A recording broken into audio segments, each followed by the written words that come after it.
జై శ్రీరామ్ అందరికీ నమస్కారం వెల్కమ్ టు న్యూస్ అఖండ నేను మీ కస్తూరి శ్రీధర్ మిత్రులారా అమెరికా అధ్యక్షుడు డొనాల్డ్ ట్రంప్ కాదు కంపుకు పూర్తిగా మన భారతదేశం అయితే ఎదురు తిరిగింది సరే ఏం జరిగింది ఏం జరుగుతుంది అనేది ఈ న్యూస్ ద్వారా మీకు చెప్పే ప్రయత్నం చేస్తా ఓకేనా ఈ డొనాల్డ్ ట్రంప్ అంత తలకమాసిన అమెరికా అధ్యక్షుడిని ఈ మధ్యకాలంలో ఇంతవరకు మనమైతే చూడాల చెప్పాలంటే వాడు పోయినాడు కదా ముసిలోడు అక్కడ ఇవాడు జో బైడెన్ ఓడే ఏమనిపించాడు ఈ మెంటలోడితో పోలిచ్చే ఓడు మనకు చేసే చెడ్డ ఏమైనా ఏదైనా లోపల చేస్తామని అంటాడు ఈడు స్వామి నాయన మొన్నటిదాకా ఏదో మనకేదో మిత్రుడు మాదిరి నటించి ఇప్పుడు మనకు వ్యతిరేకంగా ఓడు మాట్లాడే మాటలు ఓడి చేసే కథలు పాకిస్తాన్ సంకలనం లాగుతా వాళ్ళ సంకలనం వేసుకొని ఇటు చేస్తా ఉండే కథలు మామూలు కథలుగా లేవు ఈ కంపు ఈ రోజు ఒక మాట చెప్పి రేపు ఇంకొక మాట చెప్తున్నాడు ఎప్పుడు ఏం మాట్లాడుతున్నాడో వీడికి అర్థం కావడం లే మొన్నటికి మొన్న పాకిస్తాన్ పైన భారత్ చేస్తున్నటువంటి ఆపరేషన్ సింధూర్ను ఆపించింది నేనే అని మాట్లాడినాడు ఏమే తన మూలంగానే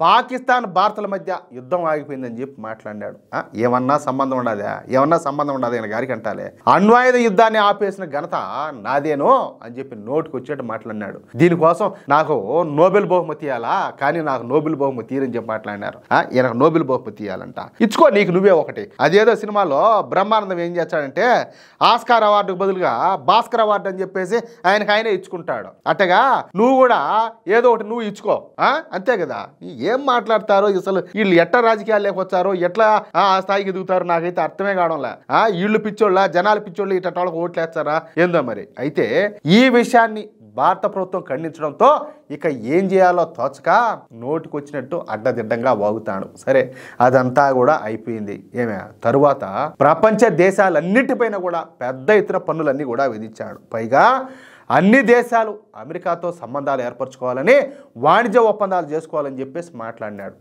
కాదు చెప్పిన ఇంతకుముందు న్యూస్లో కూడా ఒకసారి చెప్పా ఏమన్నా ఇంకా కాదు ప్రపంచ దేశాలు ఏమన్నా బానిస దేశాలు అనుకుంటావా నీదేదన్నా పెద్ద జేజనాయం దేశం అనుకుంటావా ఏమనుకుంటావు నువ్వు ఏందంటాలే నాకు అర్థం కావడంలే ఆ తరువాత ఈ కంపే మళ్ళీ ఆ పన్నులను 90 రోజుల పాటు వాయిదా వేశాడు ఆ తర్వాత భారత్ నా మాట వినడం లేదని చెప్పేసి ఈ డొనాల్డ్ ట్రంప్ మళ్ళీ భారత్ మీద కారుకూతలన్నీ కూడా కోసాడు పాకిస్తాన్ను ప్రపంచంలోనే బలమైన దేశంగా మారుస్తామని పాకిస్తాన్లోని ముడి చమురు క్షేత్రాలను అభివృద్ధి చేస్తామని పాకిస్తాన్లో ఉన్నటువంటి గ్యాస్ నిక్షేపాలను బయటికి తీస్తామని త్వరలోనే పాకిస్తాన్ను ఆయిల్ రిచ్ కంట్రీగా తయారు చేస్తామని చెప్పేసి అప్పుడు భారతదేశం కూడా పాకిస్తాన్ దగ్గరే ఆయిల్ కొనాల్సి వస్తుందని చెప్పేసి మాట్లాడినాడు నిజంగా వీడికి మైడి మింగింది కదా అవునా కదా మీరు ఒకసారి ఆలోచించండి ఒరే మెంటల్ మొండా కొడక భారతదేశం ఈ రోజు ప్రపంచంలో 40 దేశాల దగ్గర ఆయిల్ కొంటుంది కేవలం ఒక రష్యా దగ్గరనే కాదు కేవలం అరబిక్ దేశాల దగ్గర మాత్రమే కాదు నీకు ఎట్లా అర్థం అవుతుంది ఈ విషయము అంటే వాళ్ళ దగ్గర ఆయిల్ పడితే మాత్రం ఇప్పుడు పోయి పాకిస్తాన్ వాళ్ళ దగ్గర మేము దేశం అని చెప్పేసి వాళ్ళ దగ్గర మేము ఆయిల్ కొంటామా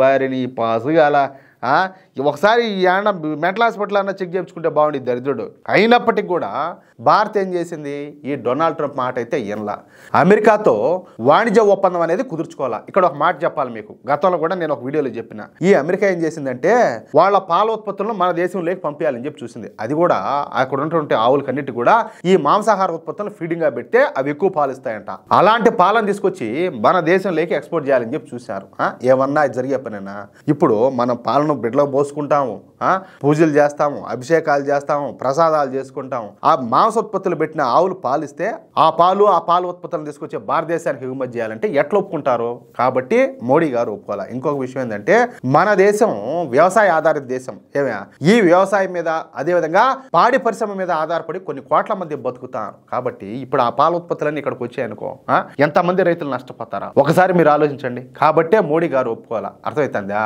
దీంతో కడుపు మండిపోయినటువంటి ఈ డొనాల్డ్ ట్రంప్ మళ్ళీ మాట్లాడతా భారతదేశ ఆర్థిక వ్యవస్థ ఒక డెడ్ ఎకానమీ రష్యాతో పాటు భారత్ కూడా కుప్పగూలిపోతుంది భారత్ నా మాట వినకుండా రష్యా దగ్గర ఆయిల్ను అదేవిధంగా ఆయుధాలను కొనుగోలు చేస్తుంది అందుకే ఆ రెండు దేశాలు కూడా సర్వనాశనం అయిపోతాయని చెప్పేసి ఏదే ఆడంగిలోడు మాదిరి శాపనార్థాలన్నీ కూడా పెట్టాడు కాదులే నేను ఇంతకుముందు కూడా చాలాసార్లు చెప్పినా మోడీ గారు వచ్చేప్పుడు మన దేశ ఆర్థిక వ్యవస్థ ఎక్కడుంది ఈ రోజు ఎక్కడ ఉన్నది వీడు ఏమన్నా మెంటలా లేకపోతే ఇంకేమన్నా ఏది నాకు అర్థం కాలా కాదులే వీడు మాట్లాడింది ఏమన్నా నిజమైపోతుందా ఇప్పుడు వీడు మాట్లాడినాడని చెప్పేసి ఏడుండే సన్నాసి మున్నా కొడుకులంతా వాడిని పట్టుకొని ఊగులాడుతున్నారు ఇదొక కర్మగిన మళ్ళా కొత్తగా.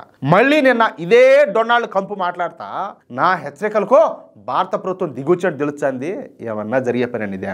ఇక నుంచి రష్యా నుంచి ముడి చమురును భారత కొనుగోలు చేయకూడదని చెప్పేసి నిర్ణయించుకుందన్న విషయం నా దాకా వచ్చింది. ఎవరు చెప్పినారు? మీరాయన చెప్పినాడు, కళ్ళకి వచ్చా. ఎవరు చెప్పినారంటాలే. అది ఎంతవరకు నిజమో నాకు కూడా తెలియదు. ఒకవేళ భారత్ కనుక ఈ నిర్ణయం తీసుకుంటే అది మంచి నిర్ణయం అని చెప్పాలా? నేను ఇంతకు ముందు భారతదేశాన్ని రష్యా దగ్గర నుంచి ఆయిల్ కొనుగోలు చేయొద్దని చెప్పేసి చాలా సార్లే హెచ్చరించినాయంట ఈయన మనల్ని. ఏమే అందుకే భారత ప్రభుత్వం ఇప్పుడు రష్యా నుంచి ఆయిల్ కొనుగోలు చేయకూడదని చెప్పేసి నిర్ణయం తీసుకున్నట్టు తెలుస్తుందంటూ మరోసారి భారత్ అయితే తక్కువ చేసి మాట్లాడినాడు. నాకైతే మెంటల్ దొబ్బుతాను దగ్గరుంటే మూతి మన రాళ్ళు దొబ్బుతాం అనిపించానండి. కాదు, ఈడెంత, ఈడు బతుకెంత, ఈడెక్కడ, భారతదేశం ఎక్కడ, ఈ కంపుగాడు ఎక్కడ, మోడీ గారు ఎక్కడ? ఈ కంపు హెచ్చరికలు జారీ చేస్తే వీడు బెదిరిస్తే మోడీ గారు అదిరిపోతారా? ఏంది ఇదంతా? ఏంది దరిద్రం? ఏంద్రా స్వామి కర్మ మనకు? దీంతో చిర్రెత్తుకొచ్చినటువంటి భారత ప్రభుత్వం ఈసారి పూర్తిగా ఈ డొనాల్డ్ ట్రంప్కి అయితే ఎదురు దిగింది. ఎవరికి? డొనాల్డ్ ట్రంప్కు. ఏమే ఈ విషయం పైన మన విదేశాంగ శాఖ అధికారులు మాట్లాడతా మేము గత 2 సంవత్సరాల నుంచి రష్యా నుంచి ముడి చమురును అయితే కొనుగోలు చేస్తా వస్తున్నాం. ఇక పైన కూడా రష్యా నుంచే ముడి చమురును అయితే కొనుగోలు చేస్తాం. రష్యా మాకు తక్కువ ధరలకే డిస్కౌంట్లో ముడి చమురును అయితే అమ్ముతుంది. కాబట్టి మా దేశంలో మా భారతదేశంలో పెట్రోలు డీజిల్ రేట్లను పెంచకుండా స్థిరంగా ఉంచగలుగుతున్నాం. అలా కాదని చెప్పి ఎక్కువ ధరలకు ఇతర దేశాల దగ్గర నుంచి ముడి చమురును కొనుగోలు చేసి మా ప్రజలు కష్టపడి కట్టేటువంటి పన్నులతో కూడినటువంటి సొమ్మును మేమైతే వృధా చేయము. అంతే కదా. ఇప్పుడు మన దేశం ఏం చేయాలా?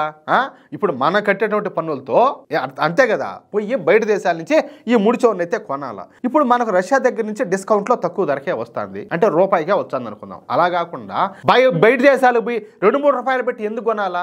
అంటే అప్పుడు మనం కష్టపడి కట్టినటువంటి పన్నులు ఆ సొమ్మంతా కూడా వృధా అయినట్టే కదా. ఇప్పుడు మన వాళ్ళు మాట్లాడేది అదే. అర్థమైందా? ముడి చమురు విషయంలో ఏమే ధర, రవాణా, అదేవిధంగా ఆర్థిక పరిస్థితులు చాలా కీలకంగా ఉంటాయి. ఆ విషయం అమెరికాకు కూడా తెలుసు. ఏమే ప్రస్తుతం భారతదేశం తన అవసరాలకు కావాల్సినటువంటి 85% ముడి చమురును విదేశాల నుంచే దిగుమతి చేసుకుంటా ఉండాలి. పైగా పెట్రోల్ను ఉపయోగించే దేశాల లిస్టులో మా దేశం 3వ స్థానంలో ఉండాలి. అమెరికాలో లాగా మా దేశంలో ముడి చమురు బావులు అయితే లేవు. మేమేమి దొంగతనంగా రష్యా నుంచి ముడి చమురును అయితే కొనుగోలు చేయడంలే. ప్రపంచ పరిస్థితులకు అనుగుణంగా అంతర్జాతీయ నిబంధనలకు కట్టుబడే రష్యా నుంచి మేము ముడి చమురును అయితే కొనుగోలు చేస్తున్నాం. అదే సమయంలో ఈ కొనుగోళ్ల మూలంగా అంతర్జాతీయంగా ముడి చమురు ధరలు పెరగకుండా బ్యాలెన్స్ అయితే చేస్తున్నాం. కాబట్టి మేము రష్యా నుంచి ముడి చమురు కొనుగోలను ఆపే ప్రసక్తే లే. నువ్వు కావాలంటే ఏం పీక్కుంటావో. ఇప్పుడే కాదు, భవిష్యత్తులో కూడా ముడి చమురును అయితే కొనుగోలు చేసి తీరుతామంటూ మన భారత విదేశాంగ శాఖ కొండ బద్దలు కొట్టినట్టు చెప్పేసింది. ఇక డొనాల్డ్ ట్రంప్ మళ్ళీ ఏం మాట్లాడతాడో, ఎటువంటి పిచ్చి కుత్తలు కారు కుత్తలు కూర్చాడో ఇంకా చూడాలి. మొత్తానికి అది ఎట్టయినా మాట్లాడి ఏమైనా పీకని అంతే, డోంట్ కేర్. ఇట్టోళ్ళు ఎంత మంది అయినా కూడా మనమంతా కూడా ఒకటిగా ఉంటే ఏం పీకలేరు. లేకపోతే వీడు పోయి మన శత్రు దేశం అటువంటి పాకిస్తాన్ సపోర్ట్ చేస్తాడు. వీడు మన దగ్గర డ్రామాలు దొబ్బా. ఎలక్షన్ అప్పుడు అంతా కూడా మన జపం చేశాడు. ఓయమ్మ భారతదేశం హిందువులు నా ఫ్రెండ్స్ వాళ్ళు నా వాళ్ళు అని చెప్పేసి. ఇప్పుడు వీడు ఎన్ని డ్రామాలు దొబ్బుతాడు ఈ కంపు నా కొడుకు మనం కళ్ళారా చూస్తున్నాం. ఎత్తాలన్నా మనమే, కిందేసి తొక్కాలన్నా మనమే. చూపిద్దాం మన తడాకా ఏందో. అది విషయం అయితే. మిత్రులారా, ఈ న్యూస్ కనుక మీకు నచ్చినట్లయితే ఖచ్చితంగా ఈ న్యూస్ నలుగురికి షేర్ చేయండి. అదేవిధంగా ప్రతి ఒక్కరు కూడా మీ యొక్క అమూల్యమైనటువంటి అభిప్రాయాలను స్పష్టంగా కామెంట్ రూపంలో తెలియజేయండి. ఇంకో విషయం ఏంటంటే, ఇంతవరకు మీరు కనుక మన ఛానల్ను సబ్స్క్రైబ్ చేసుకున్నట్లయితే ప్రతి ఒక్కరు కూడా మన ఛానల్ను సబ్స్క్రైబ్ చేసుకోండి, సపోర్ట్ చేయండి ప్లీజ్. జై శ్రీరామ్, జై హింద్.